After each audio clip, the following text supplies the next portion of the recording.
নমস্কাৰ মই অগুস্মিতা গগৈ আৰু আজি মই আপোনালোকলৈ এটা খুব ভাল খবৰ লৈ আহিছো অতি সোনকালে 1 জুলাইৰ পৰা এটা মেকআপৰ ওয়াৰ্কশ্বপ আৰম্ভ হ'ব শিৱসাগৰ ডিমোত আৰু এই ওয়াৰ্কশ্বপটো দিব খুব এগৰাকী ভাল প্ৰতিভাৱান মেকআপ আৰ্টিষ্ট পৰশমণি দত্তই তেওঁৰ ঘৰ শিৱসাগৰত হয় তেওঁ শিৱসাগৰ ডিমোত দিব এই ওয়াৰ্কশ্বপটো যিসকল মেকআপৰ প্ৰতি ইচ্ছুক বা যিসকলে শিকিব বিচাৰে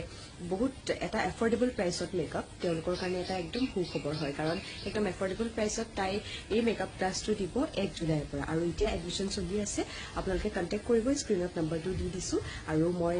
পৰশমণি দত্তৰ যিখন পেজ হয় সেইখনকো মই টেগ কৰি দিছো তাকো আপোনালোকে কিবা যদি কোৱেৰিজ থাকে সুধিব পাৰে গতিকে এই সুখবৰটো আপোনালোকক দিবলৈ আহিলো যিসকল ইচ্ছুক হয় সোনকালে ফৰ্ম ফিল আপ কৰক এটা খুব এফৰ্ডেবল প্ৰাইচত আপোনালোকে খুব সুন্দৰকৈ মেকআপ শিকিব পাৰিব আৰু যিসকলৰ বহুত টেনচন হৈ থাকে যে মেকআপ শিকিবলৈ বহুত বেছি পইচাৰ দৰকাৰ হয় এইটো হয় সেইটো হয় গতিকে আপোনালোকৰ কাৰণে এয়া হৈছে সোণালী সুযোগ গতিকে আপোনালোকে দেৰি নকৰিব এডমিশন চলি আছে এই নম্বৰটোত কন্টেক্ট কৰক আজিলৈ আহিছো নমস্কাৰ